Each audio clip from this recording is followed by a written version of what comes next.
ramin ka me bel ko kon jipan ga e kume chine dori ya kwa logar ko dori ya kwa mishe kume jona mena e belar nga je kume ko bi dori ya kwa jelar ko gwade enjen tay me dan me sha kwa nyala second commission ga pan ga so ku tie ko dor te me la me du pan ga tem ngum bula ga pan ga ci bur pan ga gwa ko ngan abe oke pan ga bogwa ka biye ke yote ani ka mai du ku ye ci bur wore ngan me jelar na dola da til mala ngaje ngay kum no wona ne jong no dor abu dagar ke e jamer won doren a jawo la me shwe ke je ke lo dere ti ko gwa mo no ga sinu ko dor a shi gwa bi je te ka mazin e jala bi je te ka mazin ha eni bi je te ka mazin shwe ke pum nan shwe ke lo dere a jal ke amani glam ni re pum shwe tun wala re pum nan te kon te ko lente te ja fangen kul bangal ngara te rudien me dit ler jen dor kenya dirung de medan betesi okay so ku buru kuma wur ma jal doriya kwa kiji pangak mashi ya jo lin da mana a du mala si dor la di usin anama amana na an jen chala na ka dor okay ko dor do man ha sharp si dor da ma ka jisin shonga biya ba na ta yarsin da na kani na biye amana sharp lakin ma du mala bi dor ya lar ka gwada tay medan me shakul wenge ne aba dor ger ti pangak su ko no gaka wala ku mu jino kon chako nok man na oko ngumu de randa magwa me chako nok kon de bo wuyo chako kul yo dore ji panga te man me shara ku mu ga mai yen ngani shi atun wan kan yen ngi ga kuma ha ko sha mu wuy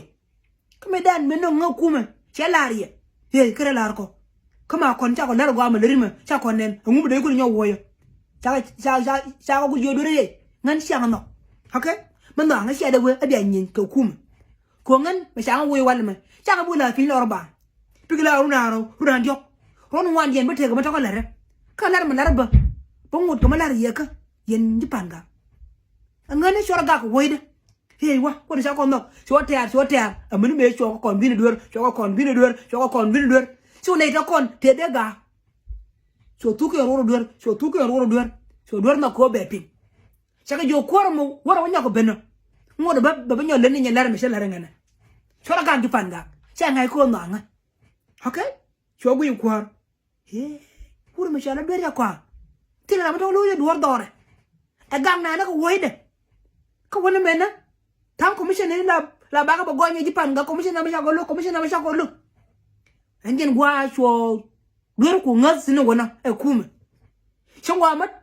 te ga ma to go ro ba le kuma je kuma jo wor na mena shatena na mana sibetena la linga je kuma ina ka kelen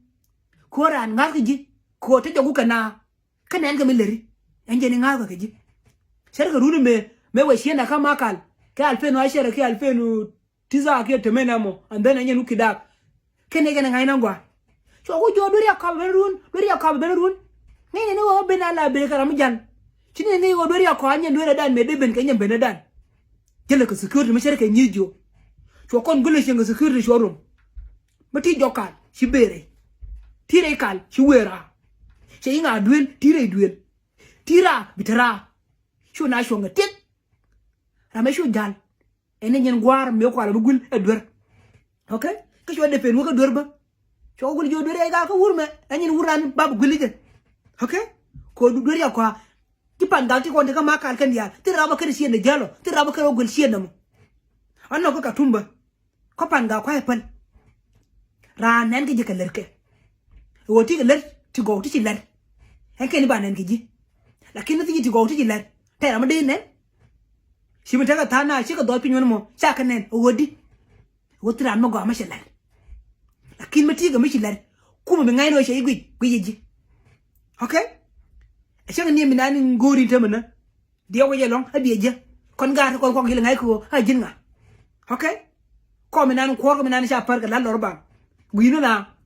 te mana bar ga ai kar ko me ram wo jin ko ngu ram nan bi nan dur absolutely te ram dong bi nan ani nyen dur ko dur ngai ke mi na le ko who is dur nga ka jinu